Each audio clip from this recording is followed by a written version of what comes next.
এই জায়গায় পৌঁছাতেই আপনার কানে আসবে ঠিক এমন আওয়াজ। আর কে বা জানে এই ট্রেন আপনার সাথে সাথেই চলতে থাকবে। অনেক দূর এই পাহাড়ের উপর থেকে উঁকি দেবে ইন্ডিয়ার সবথেকে উঁচু পর্বত শৃঙ্গ কাঞ্চনজঙ্ঘা। আর রাস্তায় চলতে চলতে যদি আপনার নাকে চায়ের গন্ধ আসতে থাকে, তাহলে বুঝে যান আপনি পশ্চিমবঙ্গের সব থেকে সুন্দর জায়গা দার্জিলিংয়ে পৌঁছে গেছেন। ৬৭০০ ফিট উচ্চতায় অবস্থিত দার্জিলিং পূর্ব হিমালয়ের সুন্দর পাহাড়ের কোলে গড়ে উঠেছে। সব থেকে সুন্দর বিষয় এটাই যে এত উঁচু পাহাড়ের উপরও ট্রেন চলে। আর এই জন্যই এইখানে অবস্থিত ইন্ডিয়ার হাইয়েস্ট রেলওয়ে স্টেশন ঘুম। ঘুরে দেখব দার্জিলিং স্টেশনও। পায়ে হেঁটে এখানকার মানুষের সাথে কথা বলে এই জায়গার সৌন্দর্য তুলে ধরব আজকে আমার এই সুন্দর ভিডিওটির মাধ্যমে। চলুন আজকে ঘুরে দেখি পশ্চিমবঙ্গের এই সুন্দর পাহাড়ি জায়গা দার্জিলিং।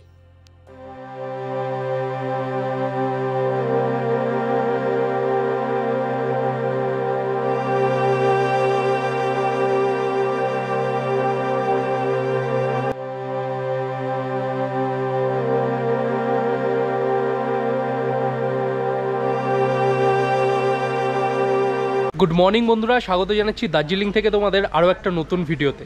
আগের দুটো ভিডিওতে আমি তোমাদের সাথে শেয়ার করেছিলাম কিভাবে দার্জিলিং পৌঁছেছি এবং দার্জিলিংয়ের নাইট লাইফ।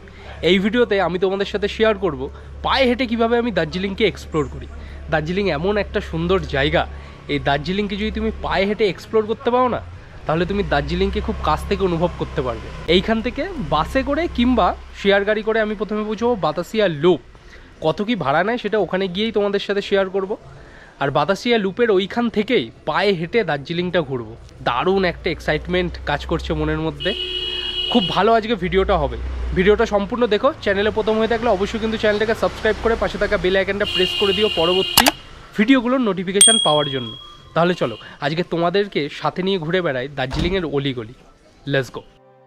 দার্জিলিংয়ের ম্যাল থেকে নিচের দিকে নামছিলাম, মানে ক্লক টাওয়ারের দিকে। পথেই চোখে পড়ল দার্জিলিংয়ের পোস্ট অফিস।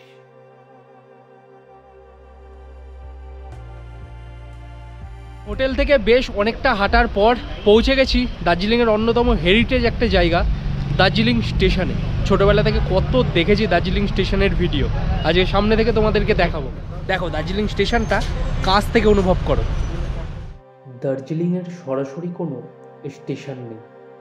এখানকার নিকটতম প্রধান রেলওয়ে স্টেশন হলো নিউ জলপাইগুড়ি রেলওয়ে স্টেশন, যা থেকে দার্জিলিংয়ের কাছাকাছি ঘুম রেলওয়ে স্টেশন পর্যন্ত দার্জিলিং হিমালয়ান রেলওয়ে অর্থাৎ টয় ট্রেন চলাচল করে।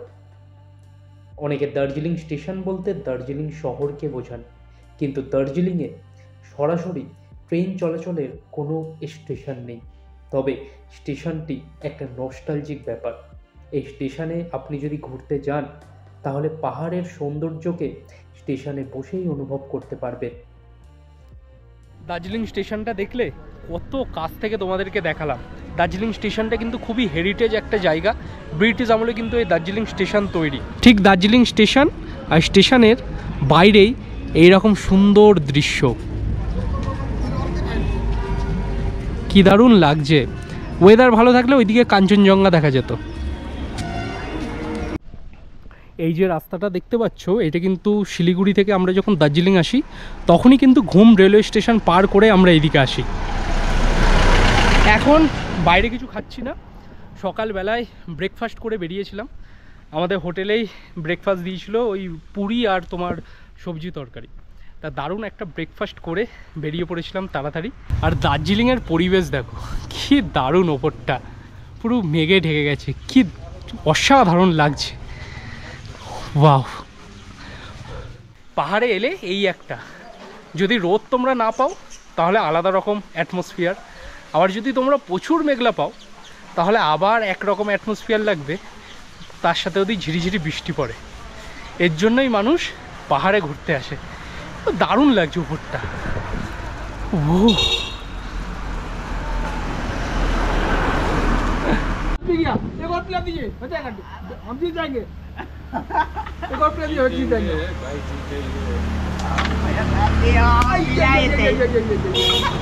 এখন আমি দার্জিলিংয়ে আছি আর দার্জিলিংয়ের মানুষের সাথে ক্যারাম খেলছি। দেখো ক্যারামটা দেখো, অনেক দিন আগে খেলতাম, অনেক দিন আগে।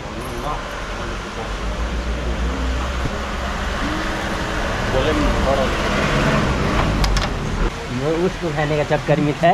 ये खा लेगा तो हमारा टेंशन हो जाएगा।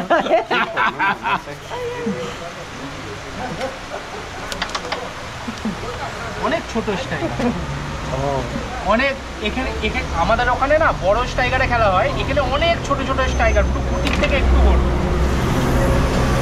ওর জন্য এম করতে অসুবিধা হচ্ছে।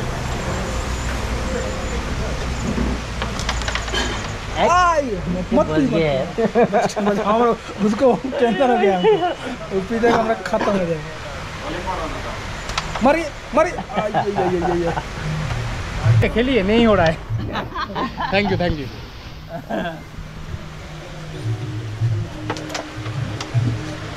ওকে চলিয়ে ভাই। হ্যাঁ, ওই প্রত্যেকটা জায়গার মানুষের সাথে মিশতে গেলে না ওদের সাথে কথা বলতে হয়। আমি খেলা দেখছিলাম আর এত ছোট স্ট্রাইকার এম করতে পারছি না, আর কতদিন আগে খেলেছি, ভালোই লাগলো খেলে।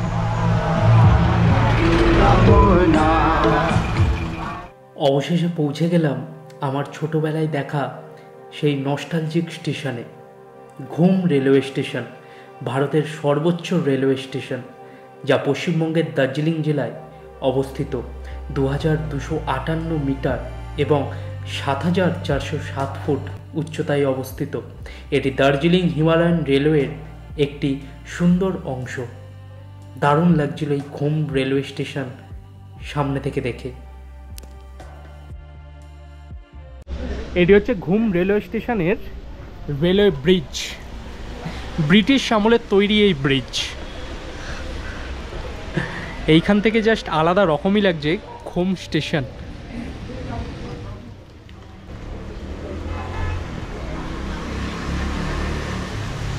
আমি আছি ভারতের সবথেকে উচ্চতম রেলওয়ে স্টেশন ঘুম রেলওয়ে স্টেশনে। কত দেখেছি ভিডিওতে ঘুম রেলওয়ে স্টেশনে, এই মুহূর্তে ঘুম রেলওয়ে স্টেশনের পরিবেশটা দেখো, এত দারুণ লাগছে ঘুম রেলওয়ে স্টেশন। দেখো হোয়াট এ ওয়েদার, উফ কি দারুণ ওয়েদার এখন ঘুম রেলওয়ে স্টেশনের ঠিক আশপাশটা। ব্রিটিশ আমলের তৈরি এই রেলওয়ে স্টেশন। যখনই আমি দার্জিলিং যাই তখন কিন্তু এই ঘুম রেলওয়ে স্টেশন পার করেই কিন্তু দার্জিলিং যেতে হয়। কখনো এখানে আসা হয়নি জানো তো। যখন এবারে দার্জিলিং প্ল্যান হয়েছে, আমার প্রথমেই প্ল্যান ছিল যে ঘুম রেলওয়ে স্টেশন কিন্তু আমি ঘুরে দেখব। দারুণ।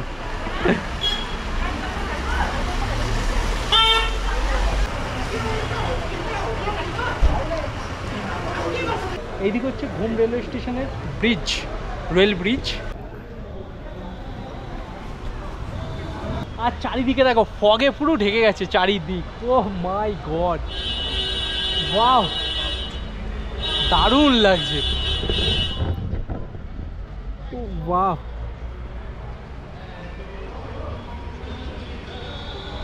তো দার্জিলিংয়ে আছি, দার্জিলিংয়ে চা খাচ্ছি ঘুম রেলওয়ে স্টেশনে। এই যা ওয়েদার, এই ওয়েদারে কফি নিয়েছি, কিন্তু কফির টাকা কত যেন নিয়েছে, 60 টাকা। মানে আমার জন্য হিউজ, একদিন খরচ করাই যায়।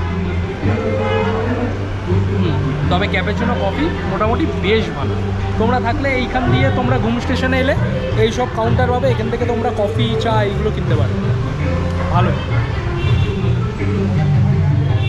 এই রেলওয়ে স্টেশনের উচ্চতা হচ্ছে সমতল থেকে 2258 মিটার, সব থেকে উঁচু রেলওয়ে স্টেশন যেহেতু। এবার আমরা যাচ্ছি মিউজিয়ামের দিকে। এই যে ঘুম মিউজিয়াম, আলাদা ভাইবস লাগছে, আলাদা ভাইবস ঘুম রেলওয়ে স্টেশনে এসে।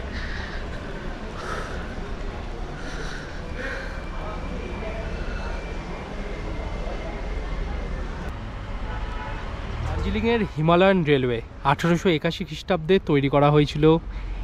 এখানকার বাতাসিয়া লুপ, কি সুন্দর জায়গা দেখো। অবশেষে পৌঁছে গেছি দার্জিলিংয়ের অন্যতম সব থেকে সুন্দর জায়গা বাতাসিয়া লুপে। এইখানে টিকিট কাউন্টারে টিকিট করে নিয়েছি, টিকিট মূল্য পড়েছে পার পার্সন 50 টাকা। যারা এখানে ইউপিআই ভাবছো ইউজ করবে, ইউপিআই কিন্তু কোনো রকম ইউজ হয় না, তাই ক্যাশ অবশ্যই ক্যারি করবে। বাতাসিয়া লুপ হলো একটি সর্পিল রেলপথ যা ভারতের পশ্চিমবঙ্গের দার্জিলিং জেলার হিমালয়ান রেলওয়ের আরোহণের গ্রেডিয়েন্ট কমানোর জন্য তৈরি করা হয়েছিল। এই রেলপথটি একটি সুড়ঙ্গের মাধ্যমে এবং একটি পাহাড়ের চূড়ার উপর দিয়ে চলাচল করে। 1919 সালে চালু হয়েছিল এই রেল পরিষেবা। এখানে প্রায় 50,000 বর্গফুটের একটি ফুলের বাগানও রয়েছে।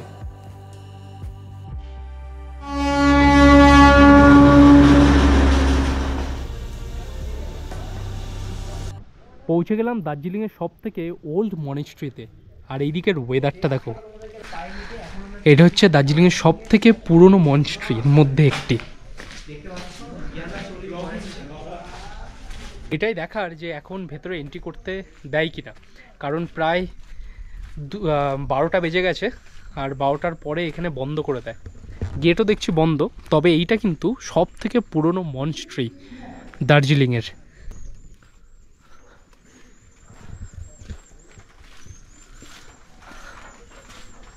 আমাদের ওখানে যেমন প্রত্যেকটা মন্দির মসজিদ এইগুলো আছে, কিন্তু দার্জিলিংয়ের এদিকে বেশিরভাগ কিন্তু বুদ্ধিস্ট আছেন, হিন্দু বুদ্ধিস্ট, এবং তাদের এখানে কিন্তু মন্দিরের সাথেও তো আছে প্রচুর মনেস্ট্রি। সেটাই হচ্ছে এইখানে এই মনেস্ট্রির ভেতরের এটা হচ্ছে সৌন্দর্য। পাশেই হচ্ছে একদম নিচে খাদ, মেঘ বইছে, আর এইদিকে হচ্ছে সামনে মনেস্ট্রি। আমি যখন ভুটান গেছিলাম তখন কিন্তু ভুটানে তোমাদের মনেস্ট্রি দেখিয়েছিলাম। এছাড়াও আরও অনেক জায়গায় আমি মনেস্ট্রি দেখেছি। দার্জিলিংয়ে মনেস্ট্রিতে এই কিন্তু প্রথমবার আমি এলাম। এর আগে যে কবার দার্জিলিং এসেছি মনেস্ট্রিতে কিন্তু আমি ভিজিট করিনি। এই হচ্ছে মনেস্ট্রির ভেতরে যাওয়ার রাস্তা।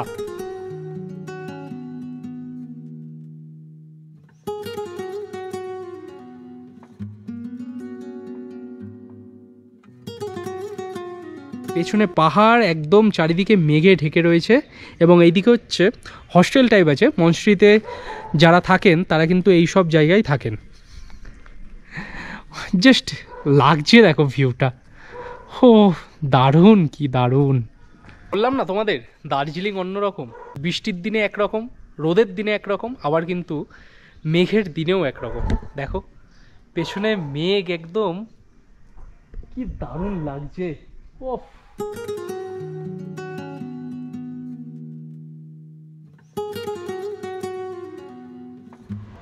এইখান থেকে জাস্ট দার্জিলিং শহরের ভিউটা দেখো, কি দারুণ লাগছে। এইদিকে পাইন ফরেস্ট, মেঘের সারি এরকম বইছে, আর সুন্দর এরকম দৃশ্য। ওফ, দারুণ। তা আজকে তোমাদের পায়ে হেঁটে দার্জিলিংয়ের বেশ কয়েকটা জায়গা ঘুরে দেখালাম। অবশ্যই কমেন্ট বক্সে জানিও তোমাদের কেমন লেগেছে। দেখা হচ্ছে পরের ভিডিওতে। সকলে ভালো থেকো, সুস্থ থেকো, টেক কেয়ার। অ্যান্ড আজকের জন্য টাটা ফ্রম দার্জিলিং। টাটা।